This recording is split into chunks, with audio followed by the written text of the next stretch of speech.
Good morning, good afternoon, good evening, good night, depending on where you are, what time you are listening to this or watching this. My name is Winston, and this is the Revenue Alignment Podcast. I'm your host. And today we have a special guest, an amazing guest. Can I even mention a fellow born Jamaican, Ayari this no. Mr. Donald C. Kelly. Donald, how are you doing today?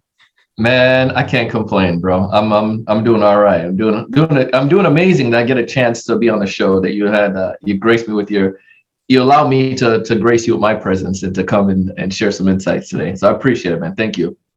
Yeah, definitely. And just based on the conversation we've had so far, I know you're going to deliver tremendous value for our audience. But Donald, before we even get into it, let me just tell the people a bit about you. So you've actually held several sales positions, starting out as a sales rep, account executive, moved on to VP of sales and marketing. So you do have some marketing background and insight. And currently, I believe you're an adjunct professor at Brigham Young University, where you teach sales management to that, I guess, several cohorts. But you also have your own sales training company. So you're the founder and chief sales evangelist of these sales evangelists. So as I always start, Donald, before we get into it, just share a bit of your story, where you started out to where you are right now, as founder of your own company, just in case I left out anything in that introduction. Yeah, man. So I'll go back a little bit. So we'll go back a yard. So when I was a kid, I remember when I tried to get these, I wrote about it in my book.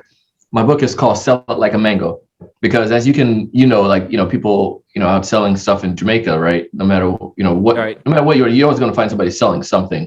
And the products that people are selling, it's not like the mango is like some, for the most part, they're getting stuff locally right there. But what's making one mango seller stand out from another? What's making one fruit cart vendor stand out from another? So my sales experience comes from watching my family when I was a kid selling, and it just kind of grew on me. Coming to the States, that's all that I did. I want to be a businessman, and then my friends in college said, you should think about going into sales. Like, sales, all right, let me think about that. I didn't see the difference. I just saw it as being an entrepreneur, right? As a seller.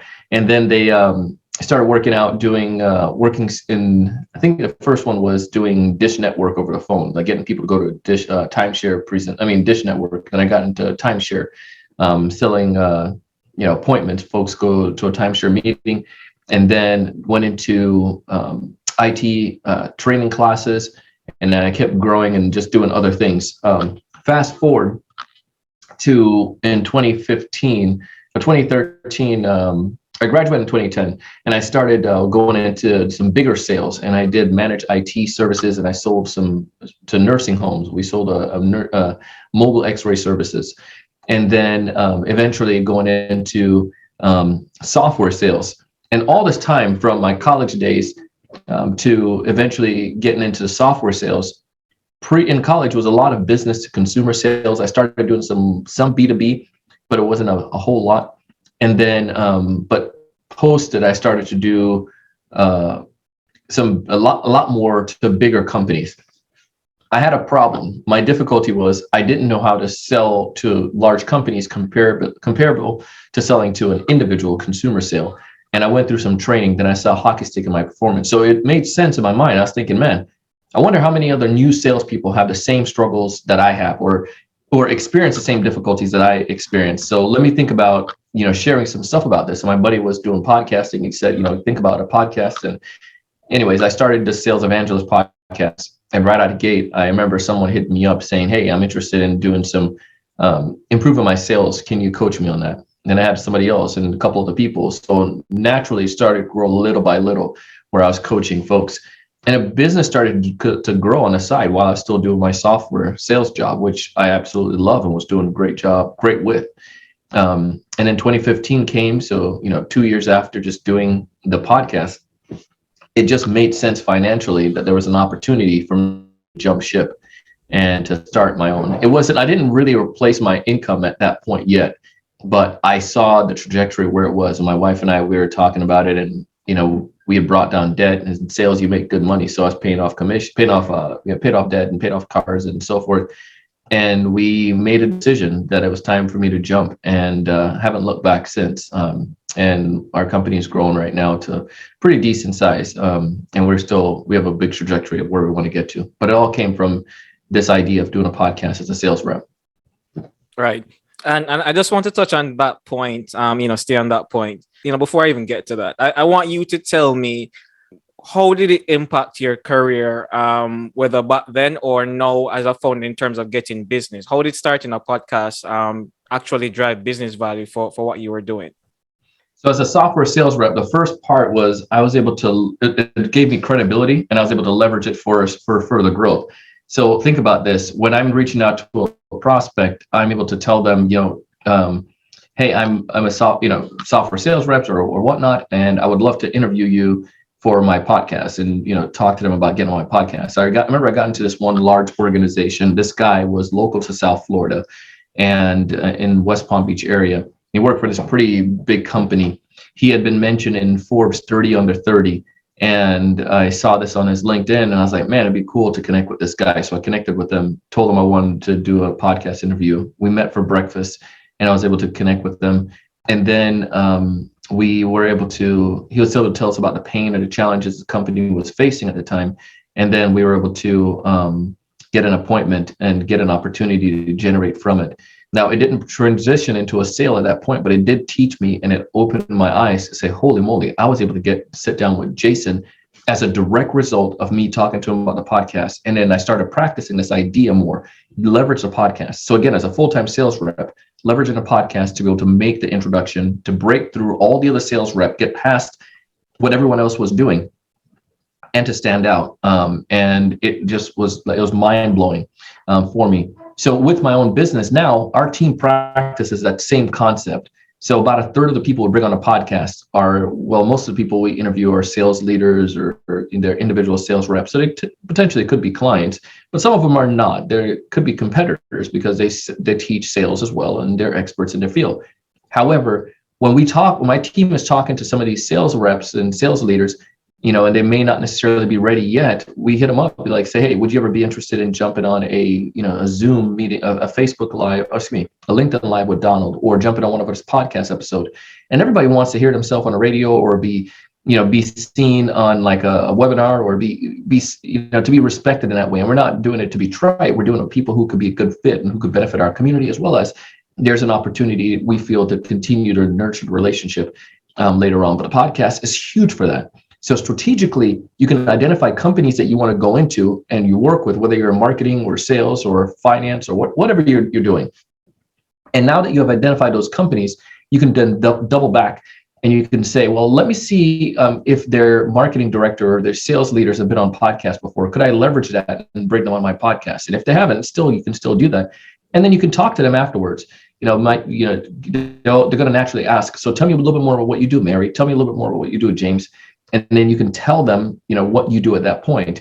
And that would be shave off at least like a month's worth of cold call and outreach, just because you're able to have that personal relationship right there. Yeah.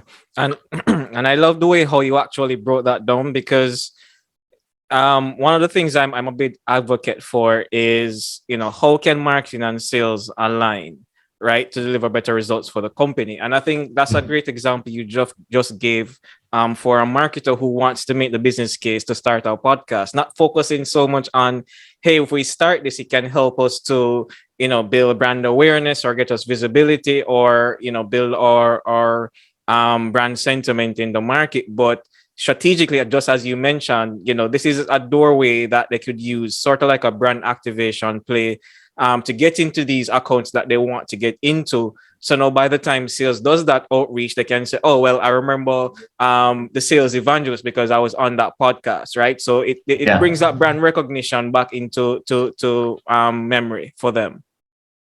It does 100%. And it gives you so the brand recognition, and it establishes you, it gives you a little more credibility. The fact, especially too, if you've had their competitors on your podcast, if that makes sense. So if if I'm in the industry and I see that, let's just for kicks and giggles, say if it's like Microsoft and Apple, I mean, this will be a long shot, right? But let's say if I brought on the yeah, if I had somebody from Apple on my podcast, and then Google and Microsoft now, and they're like, they're kind of humming and hawing, but then they'll see that, oh, you brought on so and so from that company. All right. Well, yeah, let's talk a little bit further. Let's get some. I'm open to learning more, because clearly there's something that this amazing company did or saw in you to come on your show. Therefore, we should at least exploit it as well. So it gives a lot of credibility on that sense. And most of us, especially as small companies, you're not going to start out the gate and have like big brand recognition. Nobody's going to know who you are. But when you leverage that podcast, you become a media. And if you think about like what Gary Vee says, think about yourself like as a media organization or a media company. If you can think like that and and be the source of creating great content, man, especially in your industry, it's going to help you to be that big fish in a small pond. And that's what we want to be. Right. Yeah. Going back to something else you said, where you mentioned that when you were starting out, or should I say transitioning more from, the individual sales, selling to individual prospects versus large enterprise companies where obviously there are more than one decision makers and influencers within that account. Could you share what other challenges did you experience throughout your sales career? And also, other people who you have trained and coached, what are some of the challenges that just salespeople in general struggle with?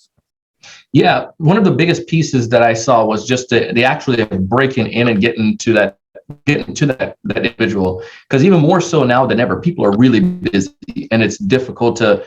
If you're just making a quick phone call, then God bless you. That's not going to work. Like, you need to do more than that. If you're sending out the one email, that's still not going to work. I'll give you a perfect example. There's a company that was trying to get my attention. They sent me one email, and I read it. They sent another. I didn't read it, but they grabbed my attention from the first one though. So I put them in my mind because I was busy and I just had other things going on. They sent a third email. It was creative. They used some GIFs in the emails, and I was like, oh man, these guys are good. And they were speaking to my pain. It's like how these guys were psychic. They knew the issue that I would be facing as a training organization. Long story short, it was like 3 or 4 emails that they had sent that I responded. Then I responded to them. It's never usually the first one. So I find it kind of odd how sales reps sometimes feel like one email they send out, the person don't respond. They think that's the end of the world. Like, we got to keep doing it. We got to keep making the phone calls. You got to keep doing the emails. You got to find creative way to connect with them on LinkedIn. You got to look for ways that you can get past all the clutter and all the other salespeople. So when everybody else is zigging, think about how you could zag. So again, go back to the same idea. If we were able to send that, and then I was able to drop a link, a message in there, a video saying, hey, Winston, it's Donald here with TSC. Love what you guys are doing. And congratulations on the recent promotion. As a VP of sales, I imagine that you probably have a bunch of ideas and experience. We have a podcast with close to 4 million downloads, and I'm always looking to bring on sales leaders like yourself. Would you be open to, the conversation and see if there's a potential for you to be a guest on our show? Like, that's going to say, all right, this guy keep trying to grab my attention and he dropped this. Let me at least take the appointment with him. Boom. So there are the biggest piece, I guess. So go back. The biggest thing that I find, the struggle that I feel like salespeople have, is breaking through clutter and getting to the prospect. And then the final thing that I would say that I see that salespeople have, not the final, but one of the other ones is also just like, is selling based on value towards that person rather than just like a general thing. So most people, they want to tie back their things to saving money or increasing revenue. But if there's a way that you can help that person understand how they can find success in their role, because you got to think as an individual, at a company, whether that's a VP of sales, a VP of marketing, HR director, they all have a goal of what they're trying to do for their career. Can we help them to achieve some kind of goal? And the more you can do, the more you can help that, make that alignment early on, the better you're going to be in the process. So breaking through the clutter and helping them to see how your solution can help them to succeed in their role. Yeah, that's a good point, because I think his name is Anthony Ulrich. He wrote a book, the book called Jobs to Be Done. I know there are different iterations on it, but he spoke about the emotional job, which is, I think, what you just mentioned, the emotional and social job, which is, it's not just the job the person wants to be done, get done in terms of whether that's increased revenue or save costs, but that status quo. How can you help them, seem like, I would say, a superstar to their peers, or that fulfillment that they probably feel as a result of, hey, I executed this. and is able to deliver results for the company, and that inner fulfillment that they feel. Like how can we help them, or at least I guess you could say craft a message that shows them that, hey, we can help you to accomplish this feeling, not just the end result you're after. Yeah, I mean, if you can, I mean, if there's a way that salespeople can really do that, go back to this company that reached out to me. They tapped into something deeper. They knew they had an idea of what I wanted as a owner of a company that does training, that's trying to fill seats for my company. They know some of the pains that I probably have gone through because they've worked with a lot of people who are in the same boat. But their messaging was able to tie towards that. And it made it seem like psychic because they knew exactly what my problems were. And I think that's one of the big challenges that salespeople have. And I find oftentimes sellers have a hard time being creative, and it doesn't require a whole bunch, but it just requires you to understand how the company makes money and then what is in it for the individual, and tapping into both of those, and you'll see how quicker you can land more appointments. One of the things you just mentioned in terms of salespeople struggling to be creative, and one of the major pain points that you just mentioned in terms of how can salespeople cut through the clutter and the noise to really reach the people who they're trying to get to. I would assume decision makers, influencers, to actually get that sales ball going. From marketing's point of view, what do you think they can do to help support sales? Because I literally had a conversation with a head of marketing sometime last week, where that person mentioned to me that one of their biggest challenges is not getting buy-in from the C-suite. One of their biggest challenges is getting buy-in from their sales team, because the sales team influences a lot of I guess you could say the decisions that the C-suite makes. So it's not so much getting buy-in from the leadership, but how can we get buy-in from the sales team? So in your opinion, what can marketing do from their side to help make the job of sales easier, to show marketing's value, to get that buy-in from the sales team? I think it's a fact of working together. So go back to what you're saying. I think everyone. Let me just back this up and make sure this claim is okay. This statement. I feel every company should practice in some degree account-based marketing in order to be able to truly align marketing and sales. Because the old school mentality is like, marketing just gets put out some things, get people to come to a webinar, sales follow up with all of those people who sign up for the webinar. But does that really generate business? Does that really generate true conversion? The way I see it working is sales and marketing, even if you start off on a small level, but having a couple of the sales team and a marketing, a rep, being able to identify just as a pilot base, test out, just find 10, 20 companies. Let's see if you keep it simple, 10 to 15 companies that they can, that they want to get into. And then sales can describe to marketing what these, who they typically interact with. Marketing can probably do some research because they have more capabilities and time and skills on this, can help identify some of these criteria of some of the best companies that the company has worked for, the clients the companies have had in the past, and then marry those two together. So what the salespeople are seeing versus what the best clients, demographics and pain and challenges look like. And the marketing team could lead the high level or the high overview stuff, such as like a webinar related to a topic that's relevant to that type of ideal customer, and do some outreach towards those companies. And then the sales team can go towards the sales contacts as a ground troop, reach out to those, the few individuals, maybe the potential stakeholders, maybe the 3 or 5 people that it can reach out to and personally make the connection with them. I mean, there's things you can probably do some creative strategies as well. Marketing probably could send something in a mail to this company and towards these individuals, while sales is doing the ground approach again, hitting them up and connecting with them and sending them a little sending them a gift card. We like to do like a $5-10 Starbucks gift card or a Dunkin' Donuts gift card. It allows for us to be able to again land that appointment. If somebody's opening our emails, marketing again can look at that and say, all right, sales, these people are opening an email, they're watching your videos that you're sending, they interact with you on LinkedIn. Let's send them that lunch and learn $25 gift card or a $10 Starbucks card to see if they can land that appointment with you.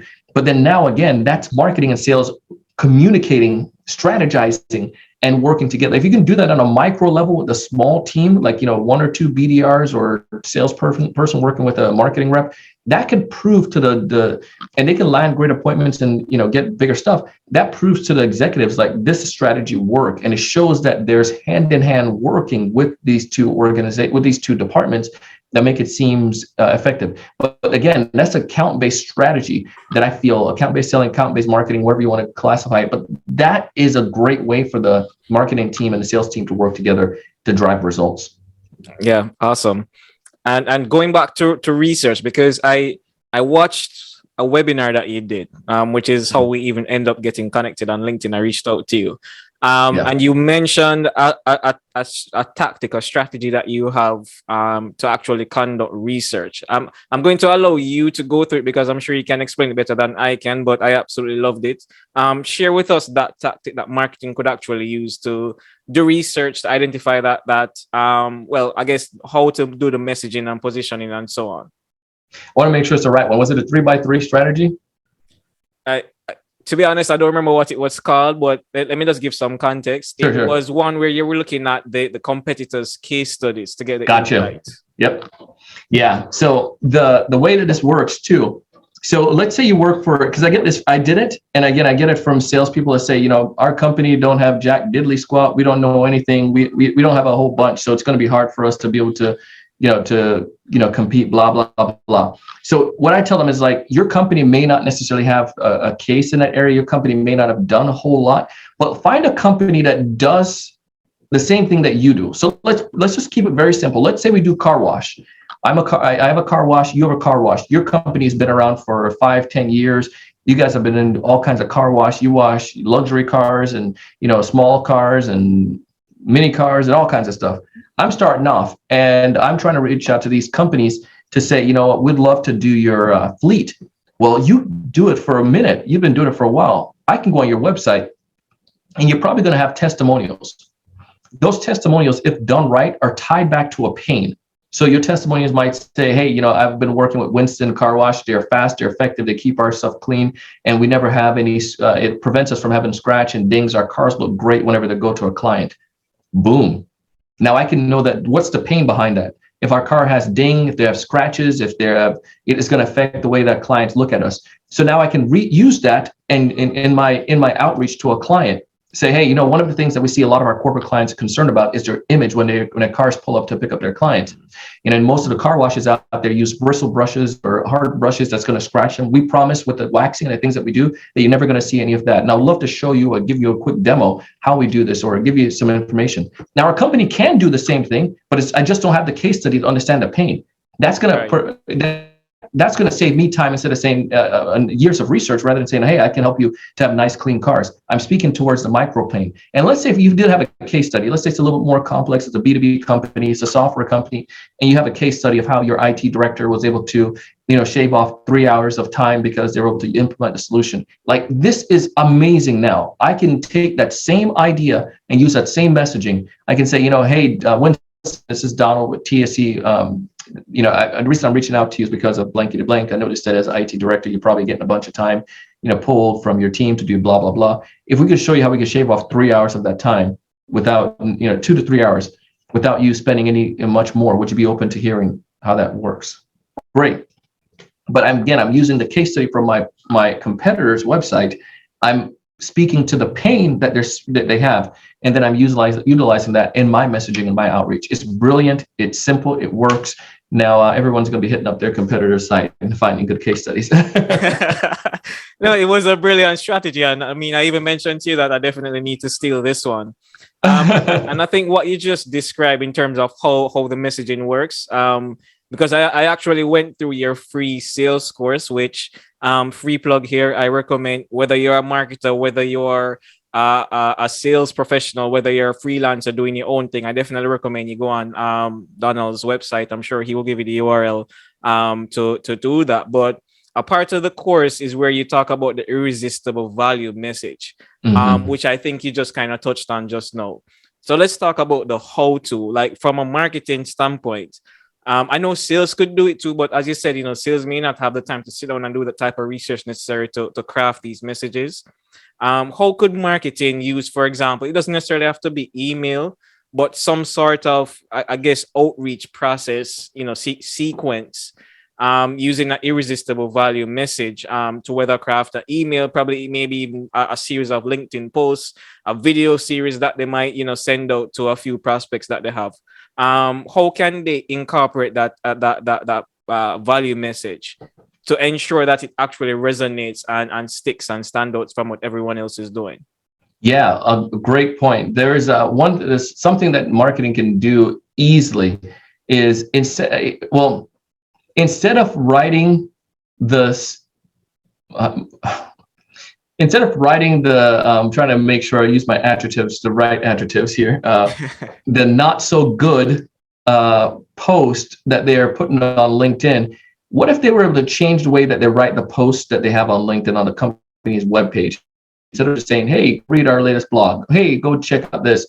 If you get enough people following your blog, your company's webpage, share examples or go back to that irresistible value message. So let's go back to this again. And let's say that was with the car wash. That was our irresistible value message, is that we have a way to be able to wash your car so you never get scratched, and that your wax will last at least for 30 days.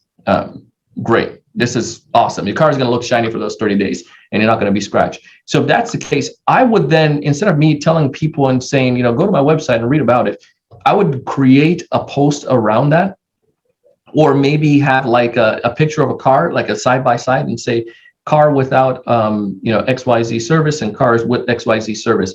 And you can, have a really catchy, all caps headline saying like, your cars look awful, ... Now it's provocative enough to say, wow, does my car look awful? And then now you could write towards that ideal customer. So say if it is I'm reaching out to this company and reaching out to their fleet manager, and those are the people typically on our website, I'm going to go ahead and put a little message on that.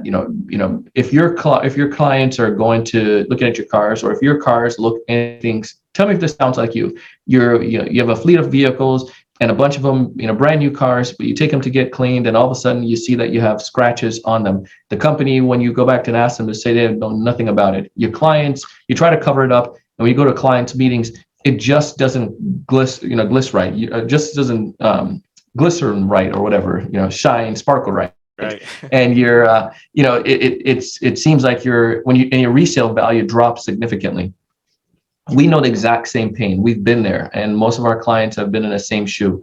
And this one way you can fix this and try it is by doing this. Whenever you wash your car, ask the company you're working with what kind of brush they're doing. Since the 1980s, most of the brushes are bristle. Since if they're a newer company, they have blah blah blah touchless services that can get deep penetration.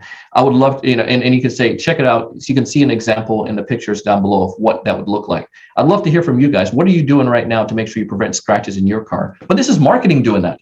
Now, the people who are going to interact on that post, I'm just making this up, fleet managers, and they're interacting and liking and commenting on that post, then they can have a marketing rep go and look at everyone who likes, comments, or interact, and then try to get a conversation going with them, and then set up an appointment for sales with them. So he might say something like, hey, Donald, I saw you interacted on our post. Thank you so much. I loved your idea about blah, blah, blah, blah, blah. I would love to share with you a tip that could benefit you, or might ask, what kind of cars do you guys have in your fleet? Oh, we have this kind of car. If I could share with you a tip that can help really good with the coating that goes on Chevy, would you be open to a 5 to 7 minute call? Great. I'm going to have one of my specialists on a call as well. There's an appointment right there. And now that person, the sales rep, the specialist, can come on, give some tips. You got to bring value. And then they're going to say, tell me about you guys. What do you guys do? So this is how our company works.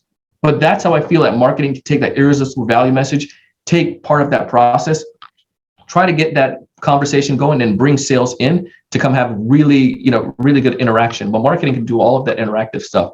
But your value message, instead of putting it into a your stupid mission statement on your website, or like a dumb blog and it gets buried, use it in the conversation, in the posts. that they're seeing. I see marketing companies all the time just take a blog from the website, drop the link. Let me give you a news flash. LinkedIn, Facebook, and Instagram, the way that these people make money is through advertisement. Yeah, your membership to those things or your Sales Navigator is great and all, but there's a small percentage of people that have that. They make money from the ads. So if this is the case, why in the world would I want a post that is taking somebody off my website to grab attention?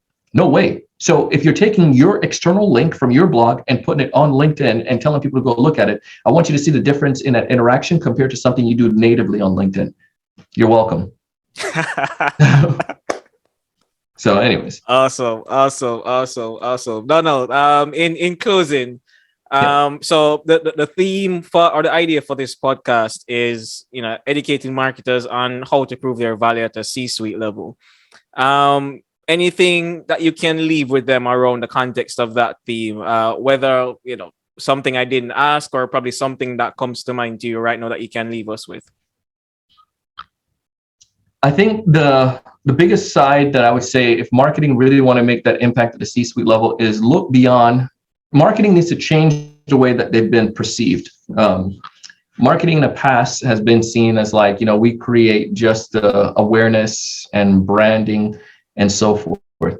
But I feel, and I may be wrong on this, but I feel that if marketing can put a dollar generation value towards their output, that's going to make the C-suite, you have them have deeper impact with the C-suite. Because now if you can say, for instance, we're trying to help generate, $20,000 at top of funnel for the quarter, that's measurable. That's money. That's 20,000 maybe a lot, obviously 200,000 maybe for a bigger company or whatever.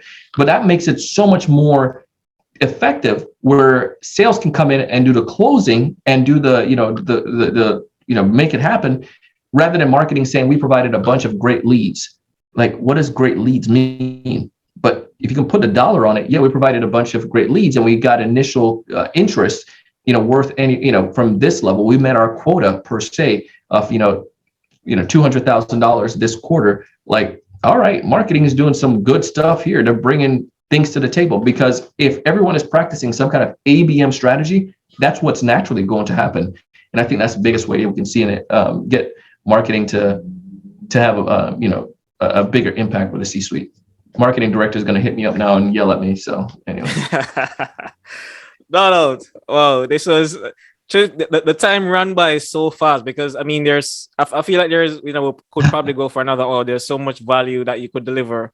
But if people want to connect with you though, two things. First, where can people connect with you? And also, where can they go to sign up for the free course? Because I really think it will be valuable to them. Yeah, I'm just going to give you a URL right now. So the easiest one for the free course, let me just make sure I have the right link. So when your folks go on there. All right, you can go to the salesevangelist.com/sales training. And that will pull you there. So the salesevangelist.com/ I'm going to make it easier. Just put Winston. To go to salesevangelist.com/Winston, and then I'll give you guys access to that free course. You just go sign up. It's a 5-part sales training course. The salesevangelist.com/Winston. Make it super easy. And then if you go there, you take part in the course, it makes sense, we'd love to jump on a call and chat with you and see if you have any questions and see if it makes sense for us to work together and as well. But either way, you can still go and get access to the course no matter what. And then I'm on LinkedIn. I'm pretty active on LinkedIn. You can find me on Instagram and LinkedIn at Donald C. Kelly. We also are on TikTok, Donald C. Kelly, on all of those platforms. All right, Donald, thanks again. And I'm truly honored that you'll give me a share on your website with a subfolder. But yeah, definitely a great conversation. I enjoyed it very much. I know for a fact the audience will as well. Thanks for coming on again. Hey, it's an honor. And I want to give a big shout out to you for doing this. I know a lot of times people talk about podcasts and don't necessarily do them, but you're making it happen. And I'll tell your audience right now, one of the biggest compliments you can give is a review. So if you haven't done so already, go ahead and leave Winston a review on this podcast. It will go a long way, and it helps to build that reputation and credibility when others are looking at it. So do that and tell somebody else about the show. It's great, man. So thank you again, Winston, for all you're doing. Thanks again, Donald. Take care. This has been the Revenue Alignment Podcast. Join us next week where we have more amazing content to help you demonstrate, communicate, and prove your value at the C-suite level. I'm Winston, your host, and this is a wrap.